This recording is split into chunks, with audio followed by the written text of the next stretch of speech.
Okay, let's talk about now example number 2 of age problem. Karen is 8 years older than her sister Anna. In 4 years, Karen will be twice as old as Anna. How old is each of them? Okay, let us represent Karen's age with X and Anna's age with Y. Okay, let us form the equations. For equation 1, we have X equals Y plus 8.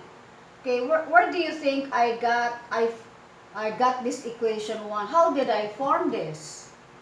Okay, look at the first condition in the problem. Karen is X. Okay, X for Karen is 8 years older. 8 years older than her sister Anna. Anna's age is Y. Again, how I form equation 1. Okay, do not forget Karen's age is X. So, Karen X is equals 8 years older than Anna's age. Okay, so this is our equation 1.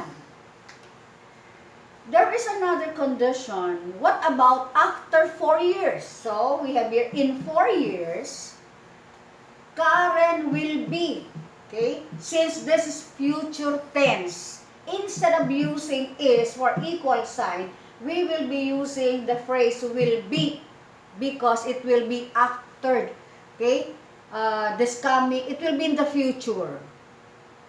The future, so we'll be using will be. So will be is also for equal sign. Okay, going back to this condition, in 4 years, so this will be the representation. For Kara's age, the representation will be X plus 4. Okay, for Anna's age, in 4 years, we have Y plus 4. We are going to use this representation to form equation number 2. Okay, let's go back here. In 4 years, Karen is X plus 4. Karen's age is X plus 4. So I wrote it here. X plus 4, Karen's age in 4 years should be equal sign twice to as old as Anna in 4 years. The age of Anna is Y plus 4, so I wrote it here. Okay? So this is our equation 2. So now we have equation 1 and equation 2 forming the system of linear equations. Okay? What method of solving system of linear equation can we use in here? What do you think? Of course, we can use substitution method. Because we can use the value of x already, which is in equation 1. So that step 1, substitute equation 1 in equation 2. So this is the equation 2. I wrote the equation 2. Instead of writing x, I wrote the value x, y plus 8. Plus 4 equals 2. I distributed 2 to the y term and the 4 inside the parentheses. Okay, distributive property of addition over multiplication should be applied here. So 2 times y is 2y, 2 times 4 is 4. We have plus sign, we have to copy this. Now let us combine similar terms. We have combine similar terms. So y, 8 plus 4, we have 12. 2y plus 8. Then group the terms which are similar. We have to group the y terms. We have y here, transpose 2y together with the y. But this time, the sign of 2y is positive. When transposed, will become minus 2y. and 12 is positive. Together, we move to with 8, positive 8, but positive 12, the sign of 12 is positive, so when transposed, will become minus 12. So what happened to the y terms? Okay, remember y, this means y1.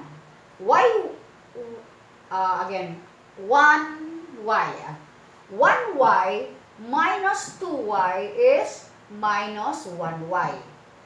Equals 8 minus 12 is minus 4. If we are going to multiply the whole equation, okay, by negative 1, so we will be having negative 1 times negative y will give us y. Negative 1 times negative 4 will give us 4. Okay? This is Anna's age, which is the y variable in the representation. For the step number 2, substitute y in equals 4, which we got here in equation 1. Okay, so this is the equation 1. Instead of writing y, we have to write 4. So we have x equals 4 plus 8, x is equal to 12. This is Karen's age as represented in the representation part, x variable x as Karen's age. Did you get? Did you understand? Okay, that's good. Time for copying. Example number 2, age problem.